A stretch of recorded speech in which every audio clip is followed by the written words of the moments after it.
Get Out of Here Alive.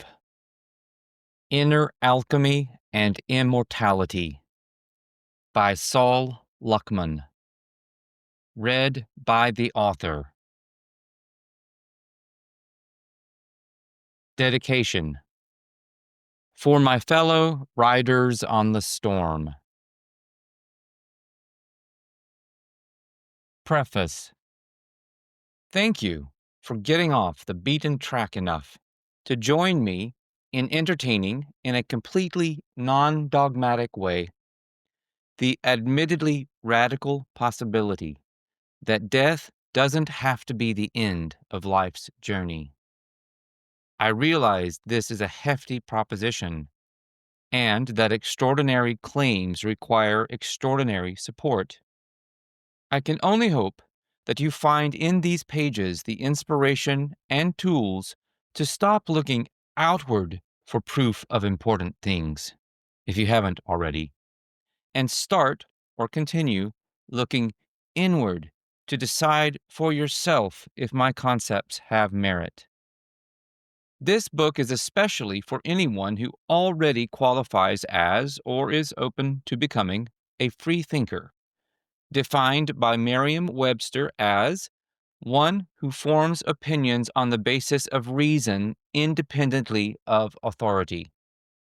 I'd only add that in my dictionary, free thinking also involves, wherever possible, experientially trying on a concept before intellectually judging it. With that in mind, and with philosophical wrangling over mortality's inevitability aside, if you're willing to implement just some of the many empowering strategies and techniques herein, my sincere expectation is that your overall mind, body, spirit health will improve in obvious and even tangible ways, large and small. If you do derive benefit from, or otherwise wish to weigh in on, this book, I welcome your honest feedback in the form of a review and rating on Amazon, Goodreads, BookBub, and wherever else Get Out of Here Alive is sold that works for you. I also invite you to subscribe for free to my expanding self-help library for free thinkers, consciousness explorers, and wellness aficionados at solluckman.substack.com. There, with a complimentary 7-day trial, you'll have access to all my officially published books and some exclusive ones besides, and where available, their audio versions, including the audiobook of this text. Additionally, on that website, I've begun sharing a series of original exercises called Pragmalchemy for engaging in practical inner alchemy. If you're interested in taking your energy and focus to the next level, with ease and grace and some restorative self-body work added to the mix, you can seamlessly integrate these activities into your daily routine. Please accept my sincere gratitude once again for reading and contemplating the following chapters. Rest assured they build up to quite a stunning and inspirational denouement, so be sure to ride this ride all the way to the end. Epigraph. For the alchemist, the one primarily in need of redemption is not man, but the deity who is lost and sleeping in matter. C.G. Jung. Introspection does not need to be a still life. It can be an active alchemy. Anais Nin. Death is the midwife of very great things. It brings about the birth and rebirth of forms 1,000 times improved. Paracelsus. Introduction. Rest in peace. Death? Opening the doors of perception. It's hardly surprising that one of the most iconic and best-selling musician biographies of all time, and the first of a veritable Spanish caravan, written about the Doors frontman Jim Morrison, was titled "No One Here Gets Out Alive." The lyric is a line from 5 to 1, a perennial fan favorite penned by Morrison but credited officially to the Doors. And it is stuck in my mind, as it has in countless others over more than half a century since its 1968 release, like a splinter, to reference the movie The Matrix, that also figures prominently in this book. When I was living in Paris in the early 1990s, I became obsessed with Morrison, and not just his music, but his often macabre poetry as well. This was shortly after the release of Oliver Stone's uber-provocative rock biopic that put to shame all other rock biopics, The Doors. As a birthday present, my girlfriend gave me a bilingual copy of The Lords and the New Creatures, Morrison's first volume of poetry, replete with dark meditations on sex, celebrity, drugs, and, of course, death. While riding the metro, sitting on the steps of Montmartre, and sipping espresso at cafes, I found myself reading it alternately in English and the French translation to capture more and more nuances of Morrison's cryptic, multi-layered thought. Jim had died in Paris and was buried in the city's famously lovely necropolis, Père Lachaise Cemetery. His grave, which once featured a stone bust with his big hippie hair made by a Croatian sculptor and stolen in 1988, was, and still is, a literal shrine to many tourists, fans, and hipster locals making rock and roll pilgrimages from near and far. Practically as controversial in death as in life, ever since his untimely demise in 1971 that rocked the rock world, Morrison has lingered in a sort of public half-life. Simultaneously, he has been an inspiration for counterculture and music lovers, a nuisance for Parisians fed up with the incessant drinking, smoking, and carousing that have turned his grave into an eternal party, and a would-be prodigal son to his home country, where a Florida politician bizarrely and unsuccessfully sought to have Jim's final resting place relocated to his birthplace, the Space Coast. My girlfriend, call her Kate, and I regularly visited Morrison's final resting place, and often partook in the festivities, which I must admit were exemplary displays of Dionysian behavior, if inevitably a regretted hangover source.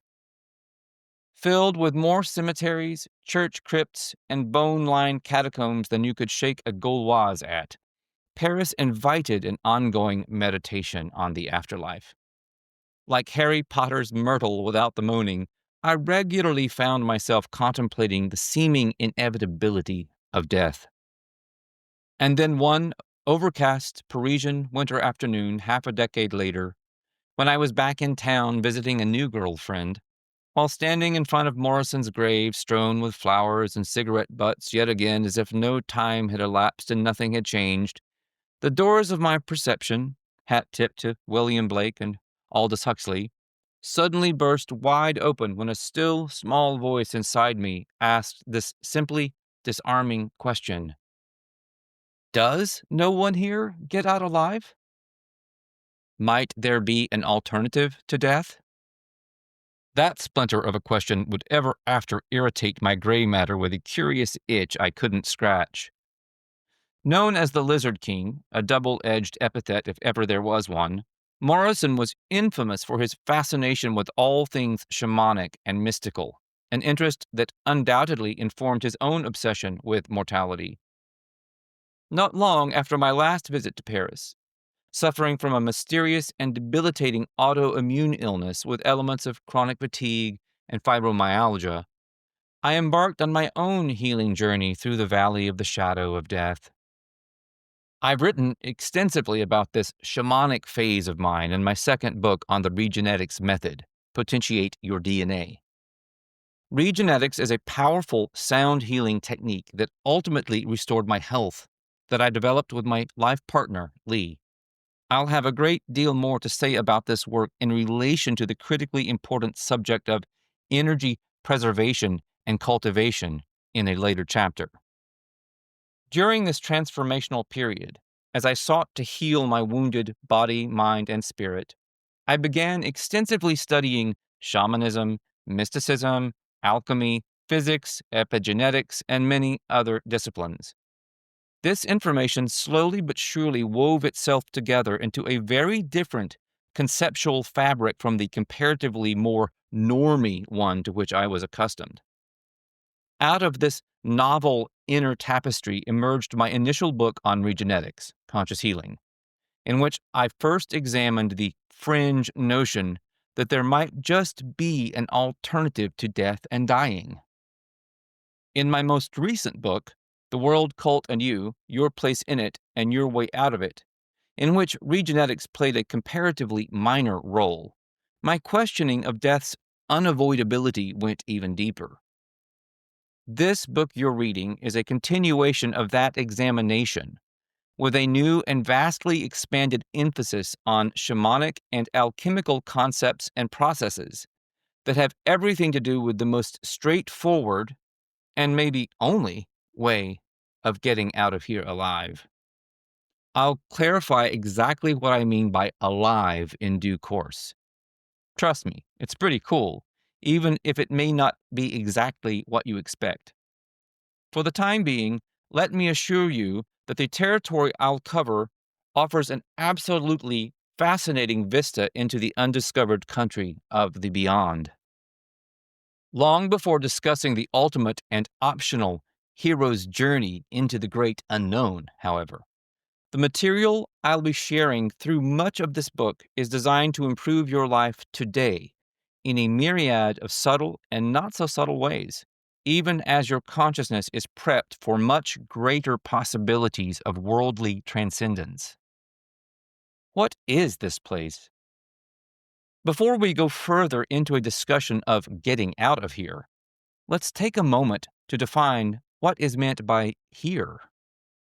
What is the nature of this confusing way station between birth and, usually, death, accompanied by obliteration of identity we call home? Planet, plane, simulation, hallucination, hell, heaven on earth. The hypotheses as to this realm's true character are as many as there are bored conspiracy theorists tapping away on crusty laptops in their parents' basements. But what if the childishly simple answer to our conundrum is given away in this aphorism popularized in Row, Row, Row Your Boat? Life is but a dream. In the world of adult literature, perhaps Edgar Allan Poe phrased it best. All that we see or seem is but a dream within a dream. Poe's haunting poem has long acted like yet another splinter aggravating my mind, challenging my accepted notions of this matrix-like reality. Are we truly awake while experiencing the tangible world around us? Or are we adrift in a dream flux of illusions, our senses hoodwinking us at every turn? The boundary between dreams and reality gets muddy indeed when we consider the nature of our perceptions. Our senses, those windows to the world, are far from perfect instruments that are extremely susceptible to manipulation and misinterpretation. What we perceive as unquestionably solid and real could be nothing more than smoke and mirrors, projections of our own psyches. The very act of doubting our reality indicates a flicker of suspicion, a seed of uncertainty germinating in our subconscious. Perhaps this nagging sense of unease, this wondering if something isn't altogether as it should be, is a clue, a whisper from the wellspring of our being that there's more to this existence than meets the eye. Imagine for a moment that our waking life is truly but a dream, a meticulously crafted simulation of sorts, designed to test the limits of our perception and self-awareness. What if the world we inhabit, with all its confounding complexities and contradictions, is nothing more than an elaborate stage set, a grand illusion orchestrated by a poorly understood force? If this were true, how could we possibly know for certain What signs or signals might betray the actual nature of our world and our place in it? The answer, perhaps, lies in the anomalies, the glitches in the matrix, those bizarre instances when the veil of perception momentarily slips and we catch a glimpse of the machinery behind reality's curtain. A sudden sense of deja vu, a feeling of being secretly observed, a recurring dream that seems eerily factual. What if these aren't the misfirings of our own warped brains, random occurrences with no deeper meaning? What if they're actually subtle hints, whispers from the multiverse urging us to question our reality? The trope of reality as an illusion definitely isn't a modern development. Philosophers and writers throughout history have endeavored to crack this tough nut, relentlessly probing the nature of existence and the limits of human perception. Plato's allegory of the cave, for example, compares us to prisoners relegated to an abyss, mistaking shadows on the wall for the real thing. Similarly, Rene Descartes' famous dictum, "I think, therefore I am," highlights the fundamental problem of certainty. If our senses can so easily deceive us, how can we be confident in our understanding of anything, even our own physical existence? Literature, too, is replete with stories of characters who question their sanity, their grasp on reality maddeningly unraveling as they delve deeper into the mysteries of their own tormented minds. From Poe's spooky tales to the psychological thrillers of modern fiction, the theme of dream versus reality continues to rivet and disturb.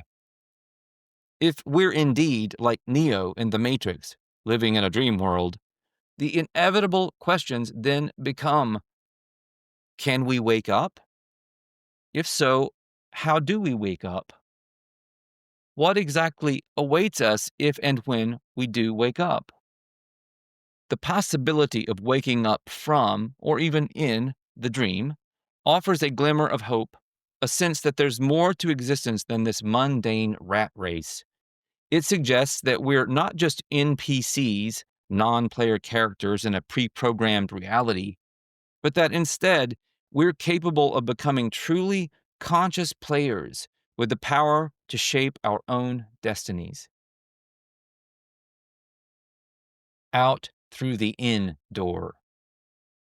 Shamanism and inner alchemy offer some of the most empowering strategies for free thinkers and other free spirits interested in waking up enough to craft their own storyline and direct their own fate. Not surprisingly, both disciplines firmly agree with what I've been saying in my own related work for some time now. The only way out is in. To reverse the title of another iconic rock masterpiece, this one by Led Zeppelin of Stairway to Heaven fame, we can say, without reservation, that to exit the matrix of this dreamscape, we must go out through the in door. Energetically speaking, this statement is meant to be taken almost literally. To transcend this place, whatever, wherever, and whenever it is, we must first travel inward through the wrinkles and folds of our own conscious, subconscious, and unconscious minds. In doing so, while utilizing specific techniques I'll outline, it's possible to amass enough energy or personal power to fly outward beyond the confines of this reality construct with our consciousness intact. In other words, though there are no guarantees in life or death, we at least have a shot, a fool's chance maybe, but a shot, nevertheless, at getting out of here alive. I get that some readers of a skeptical or cynical bent will find the notion of cheating death and becoming immortal nothing but fool's gold. To whom I say, if you're going to be a fool, you'd better do it right. Being a fool the right way means not being the kind of fool who uncritically accepts so-called real-world truths that attempt to explain away the inexplicable, while unthinkingly denying huge swaths of data that contradict those very truths. The wrong type of fool focuses only on the profound while sweeping the absurd under the rug.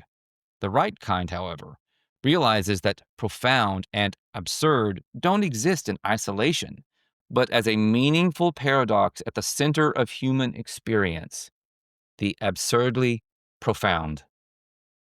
Shedding light on a similar subject, F. Scott Fitzgerald wrote, "The test of a first-rate intelligence is the ability to hold two opposed ideas in the mind at the same time and still retain the ability to function." For anyone desiring to go beyond this world's illusory limits, the most important thing is to avoid accepting anything anyone, including yours truly, asserts as fact, without personally testing it with an open mind and heart. I encourage you to, at least as an experiment, stop listening to the mouthpieces of the world and see for yourself whether my words have any substance.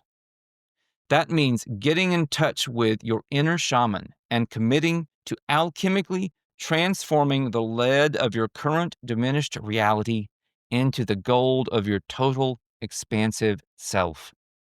Even if, heaven forbid, you fail in your attempt to blow this popsicle stand while giving a single finger salute to the Grim Reaper, the lifestyle recommendations, thought experiments, and energy enhancing protocols I share in this book can dramatically improve your quality of life during whatever time you have left. This upgrade can include rejuvenation, increased energy, a better mental outlook, more balanced emotions, greater abundance, a renewed sense of purpose, and even physical healing. So what are we waiting for? Onward and inward.